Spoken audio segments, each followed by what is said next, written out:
বিসমিল্লাহির রহমানির রহিম। প্রিয় শিক্ষার্থীবৃন্দ, আজকের এপিসোডে সবাইকে স্বাগত। আজকের এপিসোডে আমরা হোয়াই অন আর্থ তো এর হোয়ার অন আর্থ বিরক্তি বা বিস্ময় প্রকাশ করতে এর ব্যবহৃত হয়। যেমন এর ব্যবহারটা শিখব কীভাবে আসলে হোয়াই অন আর্থ বা হোয়ার অন আর্থ শব্দটা সেন্টেন্সের ভিতরে ব্যবহার করতে হয়। যেমন what on earth this problem, সমস্যাটা যে কী।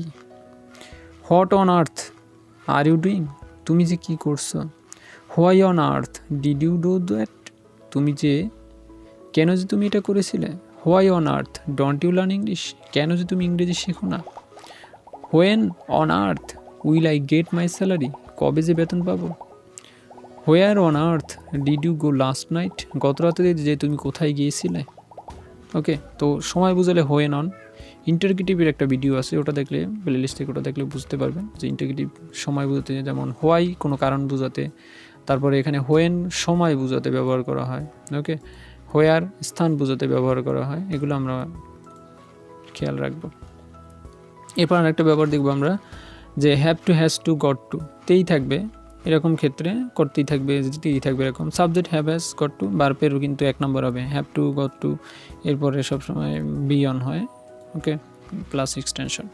তোমার পরীক্ষা পাস করতে হবে, you have to pass in the exam.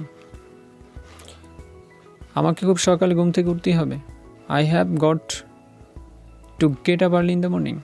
কালাম সাহেব নির্বাচনে জয়লাভ করতে হবে, mister Kalam has got to win in the election.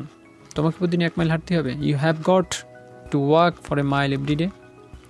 আমাকে দৈনিক পর্যাপ্ত পানি পান করতে হবে, I have got to take sufficient water everybody. Okay, আজকে আমরা আরও একটা ব্যবহার শিখি যে প্রাউড অফ। কর্তা কিছু করে গর্বিত হলে প্রাউড অফ বসে। প্রাউড অফ, গর্বিত, প্রাউড আমরা শব্দটা কিন্তু ইউজ করি। We are proud of Bangladesh, আমরা বাংলাদেশকে নিয়ে গর্বিত। Rahim is proud of being member of army, Rahim সেনাবাহিনীর একজন সদস্য হয়ে গর্বিত। বিং মানে হয়ে। My father is proud of his son, mister Fahim is proud of his son, mister Fahim তার ছেলের জন্য গর্বিত। ওকে, আজকের পর্যন্ত। সবাই ভালো থাকবে, সুস্থ থাকবে, আল্লাহ হাফেজ।